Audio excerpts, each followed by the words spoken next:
NBA Finals Game 3 best bets, taking a look at some of the top plays, obviously, in this one. I said it, or really the graphic said it. Of course Boston's going to win. Meiselman, you tell me, minus 160 on the money line on the DK Sportsbook. Is that number too steep to take straight up? Yeah, I mean, you already know what I'm going to say. No, it's not too steep. Of course it's not. Come on.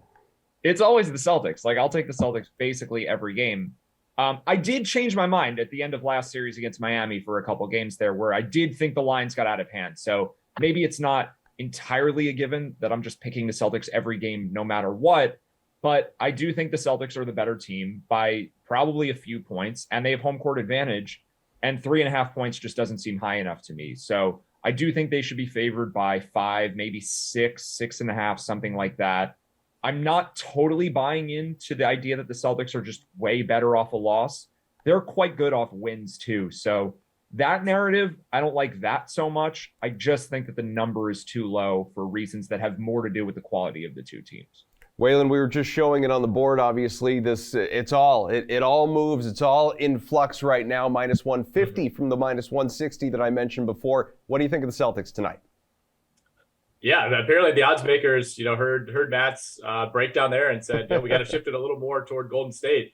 It's tough. I think it makes sense. Like Matt said, you see the 3.5, and if you like Boston, it's pretty easy to imagine Boston winning by 4, 5, 6, 7 points.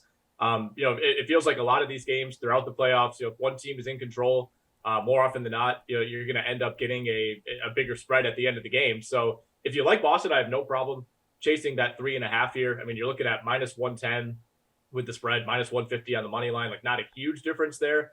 But it kind of pains me to say this. I'm a Bucks guy. You guys are Celtics guys. I feel like I've always just overrun with Celtics talk on this show, but I like Boston tonight. I really do. I don't know that I would go as far as to say they are definitively the better team. I still think Golden State, and I hate kind of using these kind of platitudes, but like the finals experience of Golden State cannot be overstated. And it's not like they've been there once. They've been there like 5 times, with this core. And I really think that is going to be a factor as the series goes along. But stealing game 1 in Golden State was huge. Getting to come home now in front of a crowd that's going to be going nuts. I thought the crowd at the Chase Center was not great in game 2, for the record. I don't think that's going to be the case in games 3 or 4 here in Boston. I think we're going to see a more comfortable Jason Tatum. We're going to see a more consistent Jaylen Brown. I think we're going to see a better effort from the Boston role players. So as much as it pains me to say this, again, I will roll with the Celtics minus 3.5 tonight.